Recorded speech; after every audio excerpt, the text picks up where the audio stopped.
Olá, seja bem-vindo ao Todos os Povos Te Louvem, a nova configuração do workshop Povos e Línguas, que agora reúne músicos, teólogos, pastores, missionários e vocacionados para pensar missão de uma forma bíblica e inovadora. Você é nosso convidado especial para acompanhar tudo o que aconteceu nesses 3 dias. Eu creio que realmente é um momento especial em que Deus tem feito coisas boas e coisas novas, especialmente mobilizando a sua igreja em prol da missão. E Povos e Línguas é um bom exemplo. Aqui no Brasil, eu creio que a Igreja de Cristo ela está envolvida com aquilo que é bíblico, com a oração, com a palavra, com a comunhão, com o discipulado. E Povos e Línguas tem sido levantado por Deus para conduzir a atenção da igreja para a missão, que é parte da vida e é parte realmente do chamado do Senhor para a sua igreja hoje.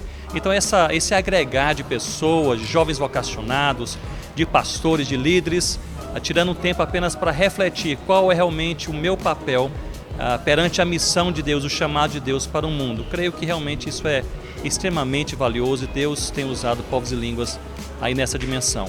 Bom, Ronaldo, como o pastor deve se portar quando chega simplesmente diante dele alguém dizendo: pastor, eu entendi que eu preciso ir? É Deus quem chama e quando Deus chama, Deus o faz de maneira bem clara.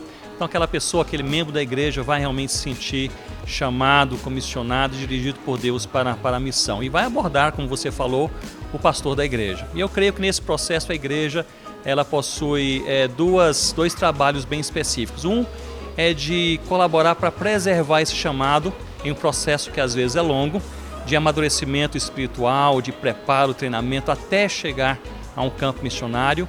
E em segundo lugar, de direcionar a pessoa de acordo com o seu próprio chamado e os seus dons para onde Deus a tem conduzido. Então eu creio que a igreja tem essas duas missões em mente quanto aos vocacionados, de preservar a vocação e de caminhar o suficiente para conduzir o vocacionado ao campo que Deus colocou em seu coração.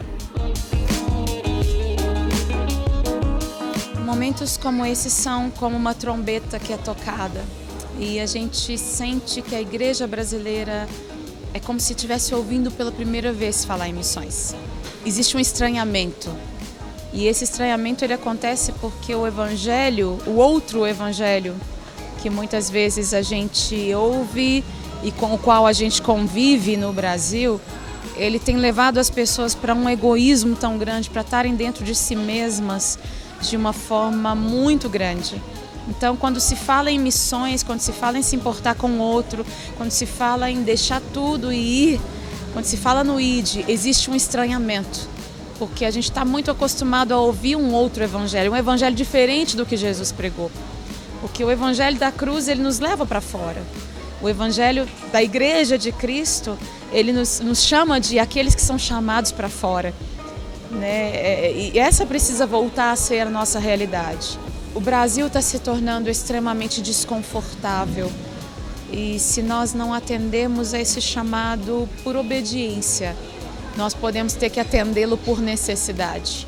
O Senhor disse: o grande mover que eu estou derramando sobre o Brasil, o grande movimento de adoração que tem vindo, ele tem vindo com uma razão, para que vocês vão para as nações, para que a igreja vá para as nações. E eu creio que passou do tempo de nós obedecermos. Então, o que você tem a dizer às pessoas que trabalham, que entendem, que têm o chamado do Senhor a partir da música como ferramenta? Qual é essa relação que ele deve ter com a igreja local, com seus líderes? Eu creio que não se faz música sem o embasamento da palavra, sem a ajuda dos mestres. O que aconteceu há anos atrás foi que se estabeleceu os músicos e se deixou os mestres para trás, né? Eu creio que precisam andar junto. A liderança precisa andar junto com o liderado e vice-versa. Precisa haver uma cumplicidade, um entendimento de que a gente não faz nada sozinho e de que nós, apenas juntos, a gente funciona da forma que é para funcionar no reino de Deus. Então, é preciso que haja esse entendimento na cabeça dos músicos de que nós não somos seres especiais absolutamente necessários.